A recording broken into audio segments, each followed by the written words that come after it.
Hi, and welcome to Unsolved Mysteries with Liam Artwood. Imagine your house burns down in the middle of the night. 5 of your children are believed to be inside. But when the fire is out, there are no remains. No bones, no bodies, just ashes and silence. This isn't fiction. This is the real story of the Sodder family and one of the most disturbing unsolved disappearances in American history. It's Christmas Eve, 1945, Fayetteville, West Virginia. The Sodder family, George and Jenny, are celebrating with their 10 children. That night, 5 of them go to sleep upstairs. A fire breaks out. George, Jenny, and 4 of the children escape. But the other 5, Maurice, 14, Martha, 12, Louis, 9, Jenny, 8, and Betty, 5, are never seen again. The fire destroys the entire house in less than 45 minutes. When firefighters finally arrive 7 hours later, the home is in ruins. But here's where things get strange. There are no remains, no bones, no ash that could belong to human bodies.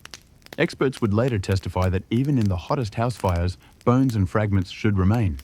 But the scene was clean. Authorities declared the 5 children dead by fire. But George and Jenny refused to believe it, and they had reason to doubt. In the days before the fire, several strange events occurred. A man came to the house asking about work and commented on the fuse boxes saying, "This will cause a fire someday." A stranger parked nearby and watched the children closely. A family friend later claimed she saw smoke, but no fire, coming from the roof just before the blaze spread. The phone line had been cut, not burned.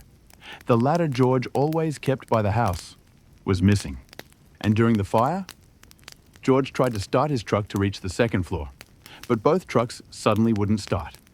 They had worked just fine the day before. In the weeks after the fire, sightings of the Sodder children were reported. A woman said she saw them in a car the next morning, watching the fire from a distance. Another claimed she saw 4 of the 5 children at a hotel in Charleston, with adults who refused to let them speak. The Sodders believed their children had been kidnapped, possibly by someone connected to George's outspoken views on Mussolini.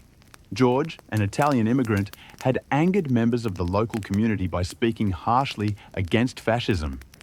Could someone have taken revenge? The Sodders never stopped searching. For decades, they put up billboards across the country with the children's faces and a simple question: what happened to our children? In 1968, they received an unmarked envelope. Inside was a photo of a young man in his 20s. On the back, it said, "Louis Sodder. I love Brother Frankie. Illil Boys. A90132.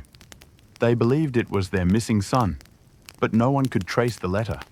No one ever identified the man. George died in 1969. Jenny followed in 1989. They never rebuilt the home and never stopped believing the children were alive somewhere. To this day, the bodies of the Sodder children have never been found. No one has ever been arrested. No motive has ever been proven. And the fire still raises more questions than answers. Thanks for watching Unsolved Mysteries with Liam Artwood. If this story left you wondering, hit like, subscribe, and ring the bell. I bring you real unsolved mysteries like this every day.